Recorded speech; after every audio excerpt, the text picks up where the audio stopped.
Another week, another Trump official brutally mocked by South Park. And this time, it was Kristi Noem's turn. Welcome to the team, recruits. I'm Kristi Noem, head of Homeland Security. Oh, she seems nice. Okay, very pretty. We're just here to assist in any way we can.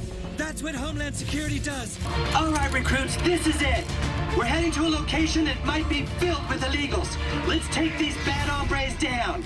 Stand down, Homeland Security! This is our content! There's too many of them.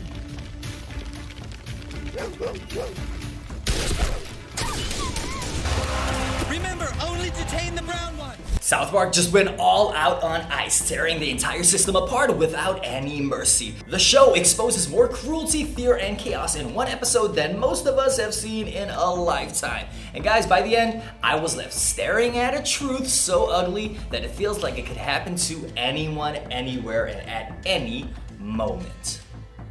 A few years ago, I had to put my puppy down by shooting it in the face. Because sometimes doing what's important means doing what's hard. You see, South Park didn't open up this episode with a joke. I felt it immediately. It opened with an accusation. One line alone told me everything about the intent. This was not a comedy warming up the crowd. To me, it was the show pointing straight at a system and saying, "We are not laughing with you. We are laughing at you." And that matters because I've seen South Park joke about everything for decades, and this felt different. This felt like a charge sheet disguised as humor. This episode wasn't interested in being clever, it was interested in being clear. And the question it quietly forced on me is uncomfortable. When satire feels this real, I have to ask myself, who's actually exaggerating here? But actually... Hey, buddy, welcome to Mar-a-Lago. Oh, thank you, Mr. President. What is it fantasy, buff? Hey, will you get out of here? I felt that shift almost immediately. Normally, South Park chaos feels loose and playful. This time, it hit me cold. The jokes land fast, but they do not bounce. They just sit there. They mellow. And I laugh. Then I stop because something about it twists up my stomach. And this is intentional by South Park. While South Park is, in Ellison's words, highly profitable and a huge hit on streaming. It's so lazy to just constantly make fun of women for how they look. If they wanted to criticize my job, go ahead and do that, but clearly they can't. They just pick something petty like that.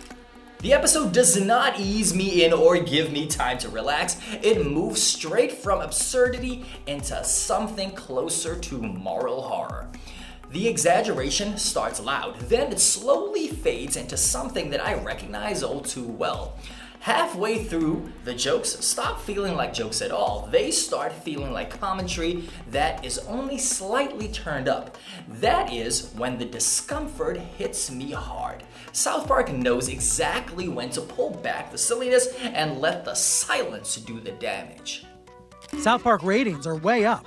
I want to make you the new face of Homeland Security. But, Mr. President, I thought Kristi Noem was the face of Homeland Security. Yeah, she was, but her face freaks me out. So what do you say? Like, kind of like, we're cool, we can handle it, and then at some point Trump is like, I will burn this building to the ground. Yeah.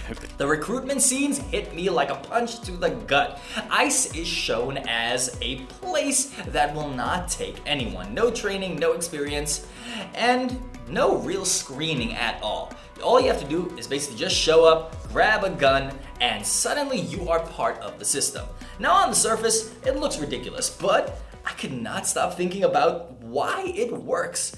Authority plus weapons plus zero standards. That combination terrifies me, ladies and gentlemen. It is not a joke. And that is exactly what South Park wants me to feel.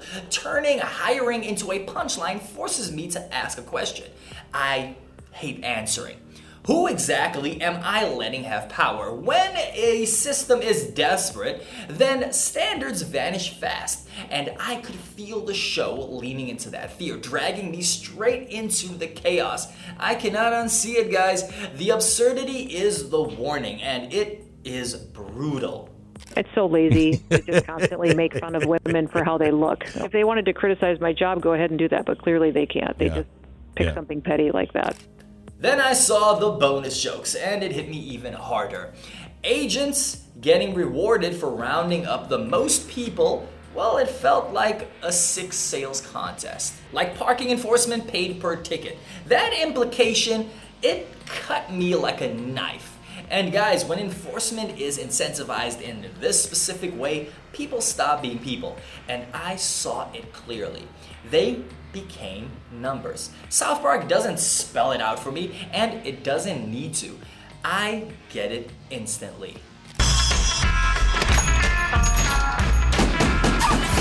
The episode frames enforcement as profit-driven, not justice-driven.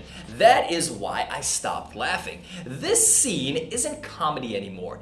It's what we call exposure. And when you start adding quotas and bonuses, I realize that we are no longer talking about safety. We are talking about output. And output does not care who suffers along the way. It doesn't care if families cry, if children run scared, or if lives are ruined in the process. I felt that way. The joke is not funny. It is a warning, and it is brutal.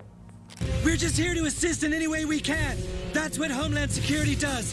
Then I hit the part with racial profiling, and I could not look away. Jokes is the wrong word to use right about now. South Park strips every layer of subtlety, okay? No winks and no coded language, just raw, blunt racism staring me in the face. Repeated photos of the same person. Comments that everyone looks the same. That infamous line leaves me no room to argue.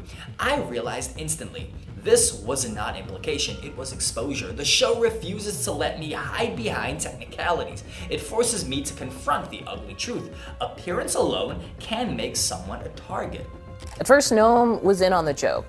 She and Ice used the show as a recruitment push on social media, but it was fun until it wasn't. Obviously, one Trump applauded and has now said that was so great, get rid of all these other late night hosts on other networks. They eliminated the DEI programs. The passport scene crushed me even harder. People covering their faces with documents, not because they did anything, but because they look wrong. And I felt the weight of it. Random detentions, questioning that turns into an arrest over absolutely nothing but skin tone. There is no polite language, no press release spin, just behavior, and behavior is truth. All right, everyone, stand by. Then it gets even darker. The raids hit children and families. Innocence becomes the battlefield. The line is always the same. We are just asking questions. And then chaos explodes, guns out, panic everywhere, kids crying. The joke collapses into pure fear in just a matter of seconds. I felt that fear. It is immediate. It mirrors reality more than any policy ever could. Because fear doesn't care about intent. It only reacts. Is the #1 streamed show in the United States right now. The #1 streamed show. So people are watching this. And that is something the White House, which tried to dismiss the show as irrelevant and saying no one watched it, which of course is factually inaccurate, they don't want to hear it. And this is where the episode stops being about ICE as an organization and starts being about power itself. About what happens when systems lose empathy and call it professionalism. South Park is not saying everyone involved is evil. It is saying the structure rewards cruelty and punishes hesitation. That is the real accusation. And that is why this episode hits so hard. It does not scream, it smirks. It lets the absurdity play out until the audience feels complicit, just for watching. There's too many of them.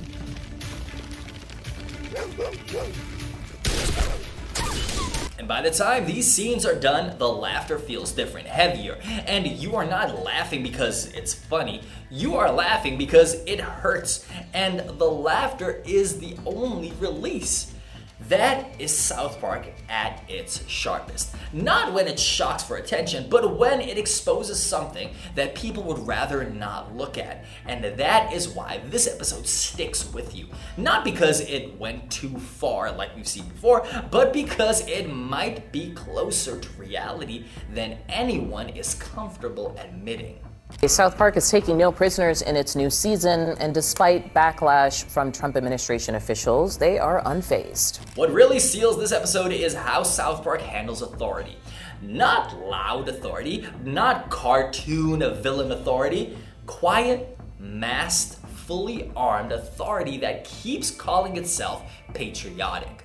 Now, the agents hide their faces, and the show never treats that like a tactical choice. It treats it like a confession because, let's be honest now, guys, when someone believes in what they are doing, then they usually want their name on it. Hiding your face is not pride, it is fear. Fear of judgment, fear of accountability, fear that deep down, you know most people would not clap for this if they could see you clearly. South Park leans into that hard. These guys call themselves patriots while covering up like they are about to rob a bank. And the show does not have to explain the irony. It lets the visual do all of the talking.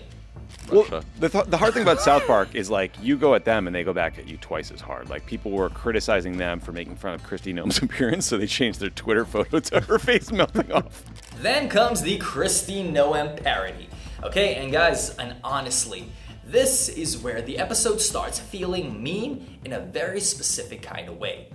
She is framed as a moral guide, lecturing recruits about ethics while being known for the exact opposite.